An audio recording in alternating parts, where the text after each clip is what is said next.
Smith for the last week. Call the meeting to order, and thank you for your attendance and all your support.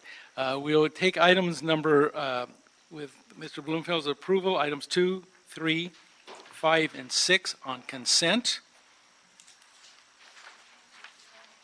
That's fine. Okay, that'll be the order.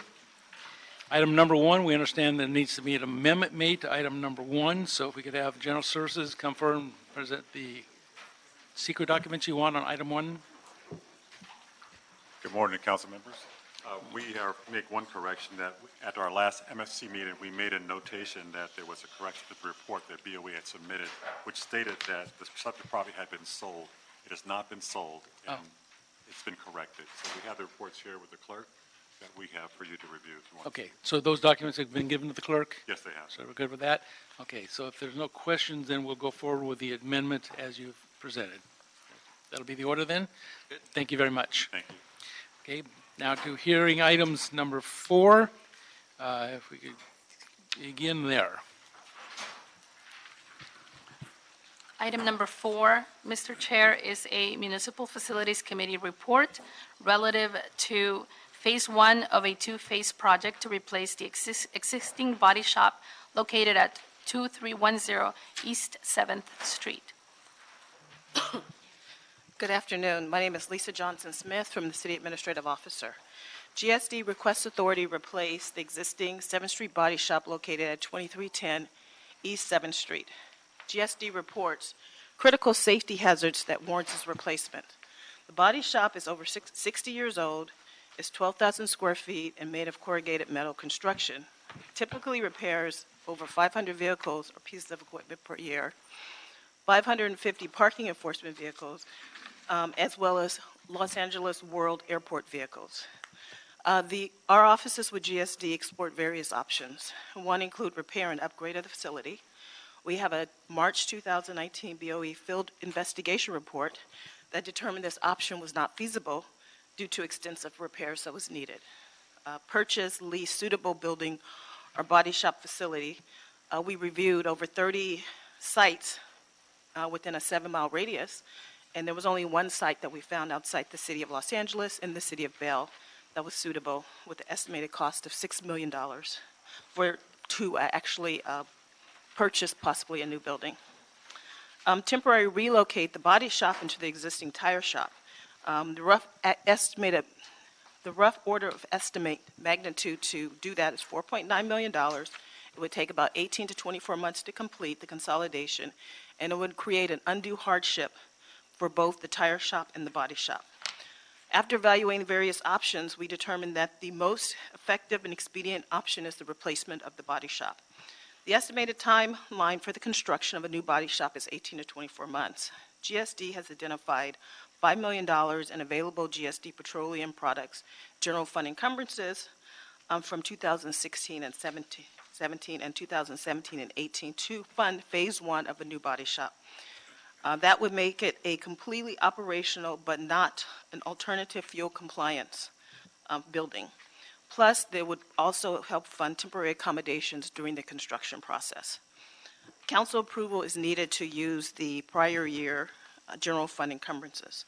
GSD has been informed that if any special fund encumbrances are reappropriated for this purpose, it would be GSD's responsibility to repay any special fund monies inadvertently used for this project. The approximate cost, estimated cost to do the entire 2 phases of the project is $7.8 million. GSD is going to request in the city budget process the additional $2.8 million. But if that funding is not approved, they would have a fully operational building with the existing $5 million. I'm available for questions. Okay, for the record, we've been joined by Councilmember Rodriguez. So first question is on the budget issues, the impact. You say you're going to ask for an additional $2+ million out of the budget. Out of the current year's UB, or you're looking at 2021? It would be through the city's budget process. So it would be a future budget year. Future budget year, okay. And does it have an impact this year that you're taking monies that were in the accounts, or those being applied to anything, or they're just hanging out in the UB waiting for allocation? No, GSD gets petroleum money in their account, and based on the analysis by GSD and our CAO budget analyst that's assigned to that department, they determined that this $5 million in these 2 fiscal years is not needed for this purpose. And so what we want to do is have that reappropriated and assigned to this project. Okay, thank you very much. I've been to that shop, and it certainly needs replacement. It really is old, and so, members? No? Yes. Okay. Have you mentioned there was airport vehicles in there? Are they going to, LAWA vehicles, is that correct? Does any money get offset from the airport?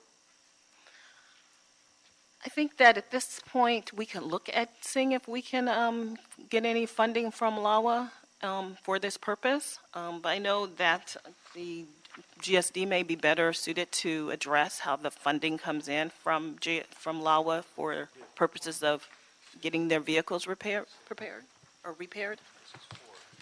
Hello, Angela Sherrick Wright, Department of General Services. LAWA has very few vehicles that come in. We basically did a 1022 process probably about 4 or 5 years ago, and LAWA at that point was going to go out to bid to get some of their vehicles repaired. So we probably do a very small number of LAWA vehicles, probably about not more than $1 million in work a year. And in fact, that number's been going down quite a bit. So while we can ask LAWA, they are not the major user of the facility. Are there any other, because just looking for other sources of money, proprietaries, DWP vehicles, anything like that? No, for the most part, it's general funded vehicles that are repaired in that facility. And then is GSD looking at grants that could be used to make the alternative fuel compliance element? We have looked at grants. We looked at one that AQMD has. It's the Mobile Source Emissions Grant. We did talk with AQMD, and that won't be able to be eligible at this time. So we have looked at grants that we would generally get for buildings. This particular type of building is not eligible. So, for instance, if we were looking at a specific maintenance facility and not a body shop, we would be eligible because we've used AQMD funding for that before. Or if we were purchasing alternative fuel vehicles, we would be eligible. But in this case, we did talk with AQMD, and we're not eligible for this particular use. Okay. And then the costs, they're based on a pre-design, right? When will we actually have the final cost or a better estimate? And do we expect the cost to go up when we get a final cost? We don't anticipate the costs going up. We would actually go out to bid. GSD is responsible for doing all the fuel-compliant buildings within the city, so we have a pretty good idea of what this would cost, given that we've done several other buildings before. So, again, we would go out to bid, but we don't foresee the price going up. And so when will we actually know the final cost?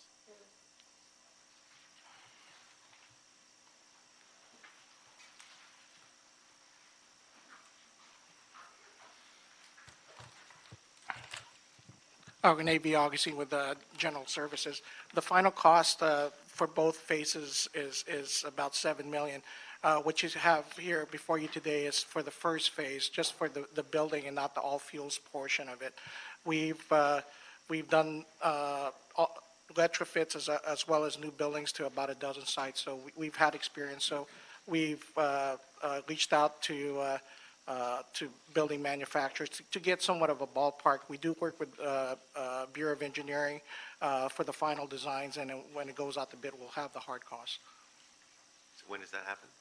So the going out to bid and getting the actual costs? We will, as soon as, when funding is approved, we will be working with Bureau of Engineering on the detailed design. It usually takes about a year. Okay, great, thank you. Anything further? Okay, so we'll move that along as recommended. Does this go now to Budget and Finance, or referring there? All right, very good. That will be approved. Thank you very much. Takes us to item number 7. We do have a speaker card. We'll, yeah, Mr. Shilstone? Okay, go right ahead. Good afternoon. I'm Bob Wingenroth. I'm the Audit Director with the Office of the Controller. And may I go ahead Please. and give you a briefing? Yep. All right. Back in fiscal year 18-19, during budget deliberations, the council requested a number of departments to take a look at the feasibility of the creation of a citywide chief asset manager to look at the 7,500 properties that the city owns. And so our office had, over the years, done a number of projects in this arena. And in most of those projects, we actually did work and what are different city departments doing to manage the assets. The report that we have before you is different. It's a research report, a white paper. And what we were looking to do is identify best practices in other cities. So we were looking for three things: a strategy to proactively assess and maximize the city-owned property. We're looking for a way to tap into the robust industry knowledge, expertise, relationships, and innovations from the private sector without impacting our city employees that are doing great work in managing our assets. And then finally, we were looking for a way to do it that gives the city council ultimate control and protection. And so in our research, we found three leaders that do this. And they were the New York City Economic Development Corporation, the Philadelphia Industrial Development Corporation, and the Copenhagen City and Port Development Corporation. All three of these are highly proactive, and they've achieved impressive results over the years. And what they have in common is they're nonprofits created by the city. They're governed by a board of directors that has been put together by the city and works hand in hand with the city. The employees in each of these organizations actually works for that entity, a nonprofit, so they're not city employees. And they use the money that's generated from transactions to pay the salary and the operating cost of the organization. So with that, our report proposes the creation of a new entity called the Los Angeles Municipal Development Corporation, or LAMDC, to proactively maximize the city's real estate holdings. We recommend or propose a board of directors created by the city to govern their operation. The city council ultimately approves all proposals and transactions. Existing city employees remain in place to coordinate with the LAMDC, as well as to continue the day-to-day management of city property. The employees, as in New York, Philadelphia, and Copenhagen, of this LAMDC would work for the nonprofit and paid by monies generated by the nonprofit. The city would need to supply seed money to stand up this entity, and then that seed money would be paid back over time once the entity gets on its feet and begins to process transactions. The LAMDC would be the central starting point for development of city-owned property. So anyone interested in anywhere in the city asking anyone a question, we would have a single point of contact for development of city-owned property. And then they would be encouraged to use all of the city's financial incentives and financing mechanisms. And finally, would partner with city council districts in performing community outreach as projects move from idea to ribbon cutting. And so we're here before you today to respectfully request you consider moving forward 5 report backs. Yeah. And those report backs include a proposal to create this entity, issuing a request for proposals to see if there are people in the market who would be interested in coming forward to take on this responsibility, evaluating the seed money that would be necessary to stand it up, setting up a board structure, and we've outlined an initial structure in our report for consideration, ways to leverage economic development financing tools, and finally making sure that if we move forward we have all the important contract provisions in the contract that we would have with them. And with that, council members, I stand ready for questions and discussion. Thank you. And we have a speaker card. We'll come back to them in just a moment, so let's go through some of the questions. First of all, have you spoken to the affected departments like GSD, CAO, HCID, departments of the city on this concept yet? Councilmember, spoken to many but not all of the departments that you have mentioned. We've moved forward on this primarily as a research project, as opposed to doing audit work in each one of those departments. Okay. And in that vein, have you looked at any impact there would be on charter issues or administrative code issues in creating this new entity? That is one of the report backs that we are suggesting that you would ask the city attorney to answer those questions. Okay. And that would also come back to us in estimated costs when you get down to actually putting this together. Yes, Councilman. All right. Members?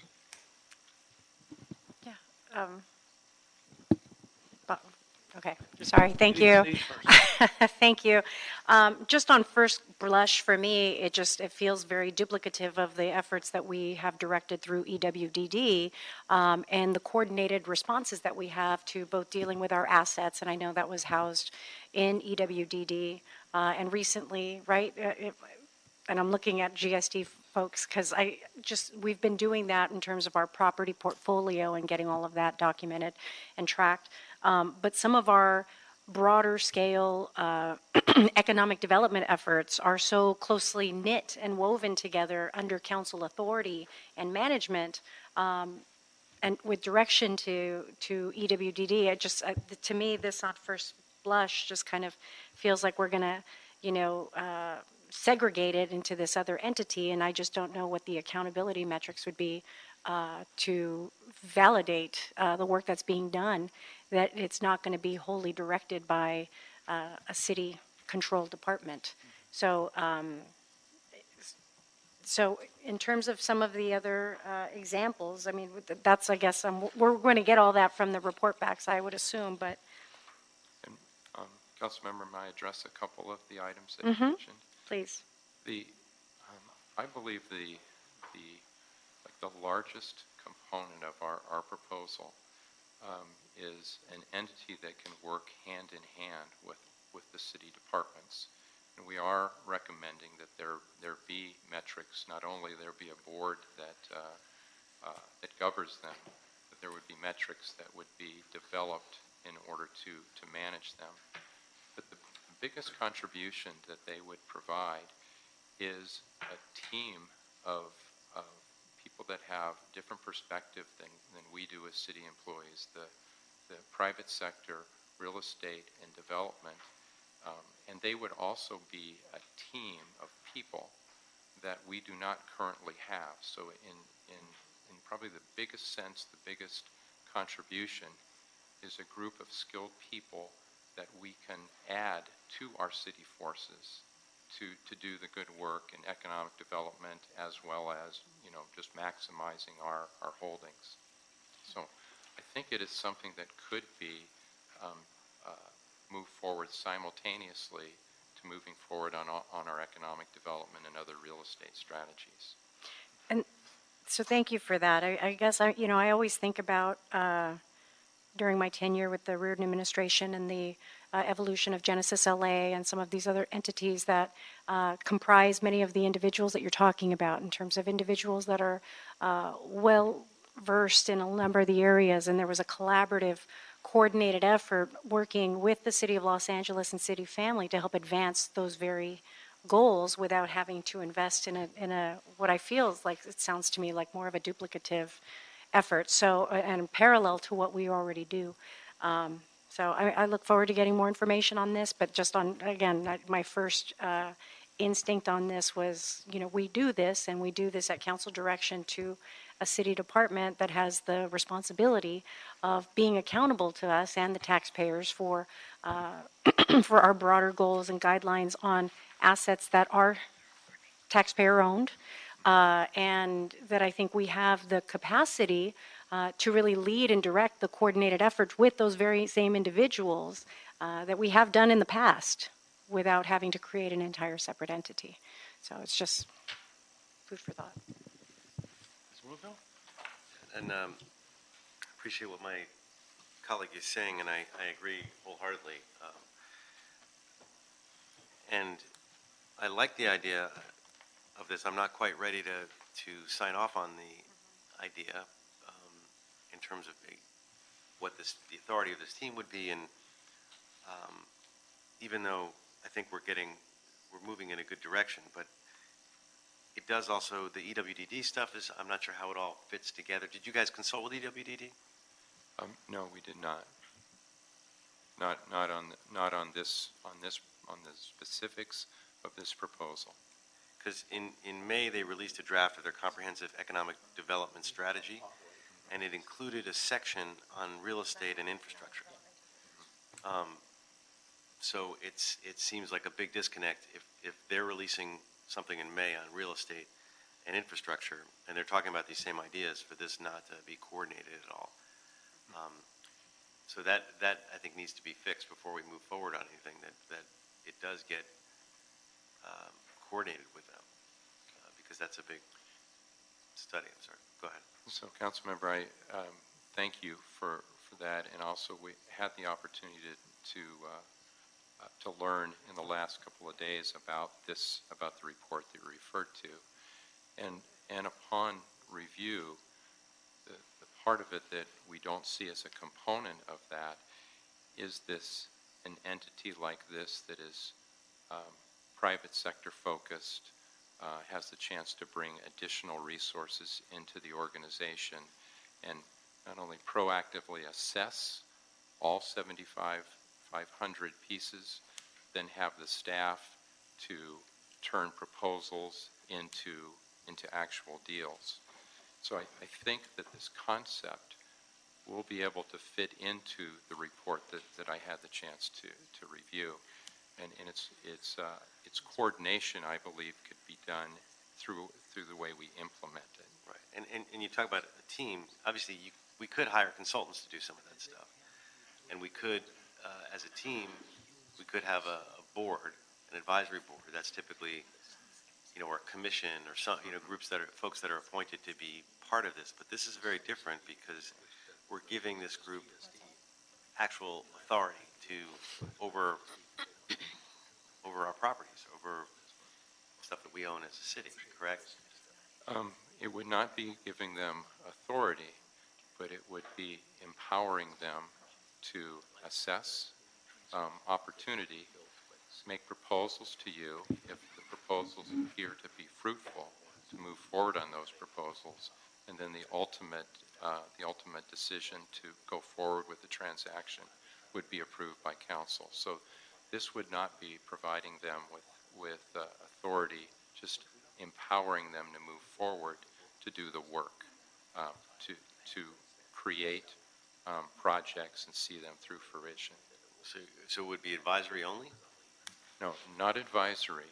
If the board that you would create would provide oversight, so they wouldn't be providing advisory service. They would be coming forward for pitching a deal to you. That we believe, for instance, that we heard that in a particular council district there has been a restaurant space that had been vacant for years. And so we have a few ideas and concepts to move forward. May we move forward? If they get that, then they go out and put together a consortium of either people that can back it financially, you see and then when they've put that together, they would come back and get council approval to actually do the transaction. But the transaction would then be executed by our real estate staff that we have in the city. So they're really minds, hands. They have connections with relationships. The most current way to put together transactions. That's what we saw when we looked at New York, Philadelphia, and Copenhagen, was the energy, skill, and the people to be able to do that. And you need protections in there because, of course, you've got a lot of financial incentives and interests at that point, and we're not doing an RFP process. So, yes, we would be doing an RFP process. That is one of the report backs that we have recommended that the CAO. What would be the RFP for? It would be for this organization of people. For putting it together. but I mean, on those individual projects that this organization comes forward with, they're coming forward with an idea or project, but they're not doing, it's not saying, well, we should do this, we're going to put out an RFP, see who wants to do it, and have a fair process. They're going out, they're soliciting folks, they're getting a deal and bringing it to the council to sort of yay or nay on the deal. If it was the type of deal that required an RFP, there would be an RFP. So it would not circumvent any of the processes that we have in the city. Yeah, the devil's in the detail on that. I mean, because what I think requires an RFP may be something very different than what someone else does. And I know there are legalities to it, but there's also discretion on that. As, you know, I don't mean to be poo-pooing it because I like the idea of it. I just, the report just came out, you know, last week. It hasn't really been vetted very much. I see a lot of potential good. I see a lot of big question marks, and that's just on a very cursory look. So I'd like to get it evaluated more. I mean, maybe we refer it to the Jobs Committee, you know, because Jobs Committee, we've been looking at the economic development strategy and how that fits in, and that might provide this more context and give it a little more airtime, because right now this has only been public for a couple of days, and so I'm a little gun shy about a lot of these proposals because the recommendations are very prescriptive. They're not just report backs in the typical sense. The report back is saying do an RFP, right? I mean, that's, I don't know. It doesn't seem like a report back. It seems like a direction. Yeah, that's for us to determine. Well, I'd like to recommend actually it going to economic development, especially with, we need to have EWDD as part of this conversation as well. And Maybe both. GSD and there's a lot of entities. there's a lot of entities that this impacts and touches. And without, I mean, the idea that it hasn't even been, those affected haven't all been contacted in advance to engage in a conversation, to me is problematic in itself. So, you know. We have one speaker card, and then we'll Okay. give you a chance to think of what you want to do. We have speaker card, Michael Stillstone. Thank you.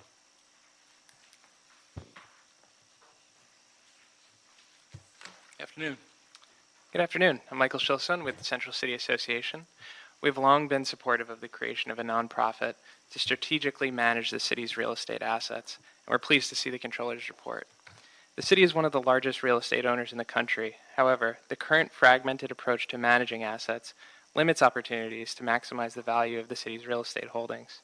The proposed LAMDC is based on proven models that have been successful in cities across the world and would fill an enormous gap in the city's economic development agenda.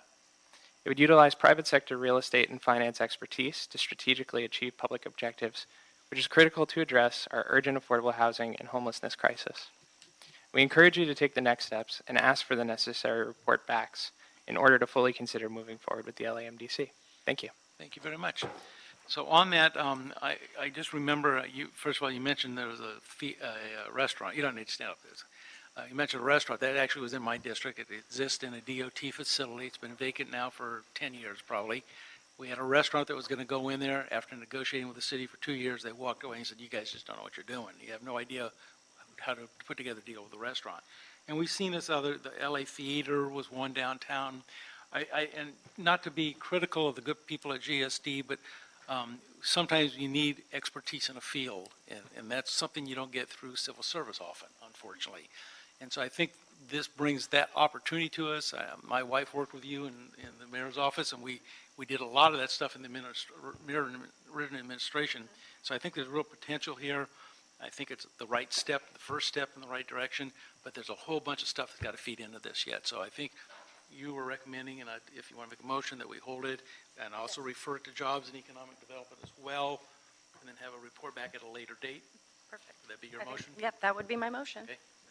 Second. All right, that's moved and seconded. If there's no objection, that'll be the order. Thank you very much. have two other items on a special agenda. Before we get to special agenda, there are no other speaker cards I have. Mr. Smith, I noticed you in the back of the room. Did you have a speaker card on anything? Mr. Smith? No. I guess not. Oh, darn. All right, then we will move then to the special items. Okay. So item number 1, in the special meeting, motion Blumenfield-Krikorian relative to the study of the different smart cities governance models, followed by a presentation to council for the optimal model for advancing a smart city program in Los Angeles. Item number 2 is motion Blumenfield-Bonin. I'm so sorry, did you want me to take No, please both? continue. Thank you. Relative to the Information Technology Agency leading a committee that includes various city departments to provide an overview of the city's current independent information technology networks, as well as the status of any upcoming independent network projects. We're just checking to make sure there are no other speaker cards here.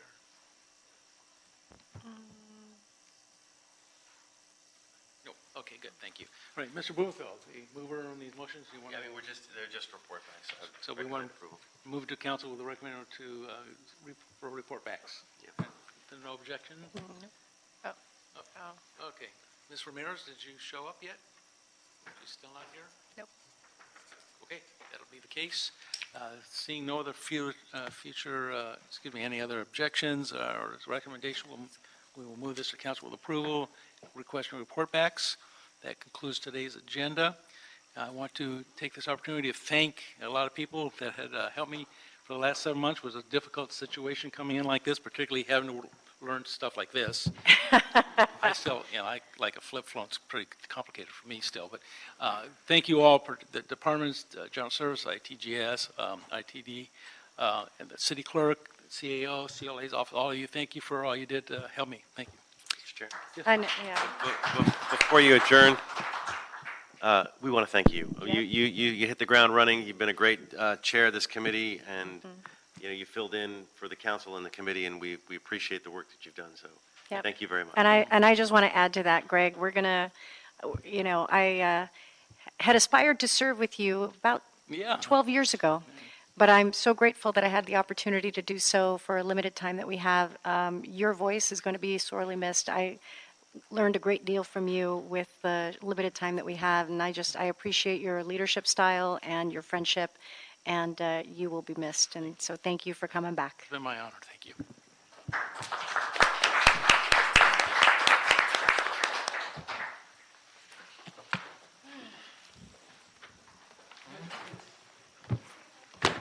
Still have a week to go.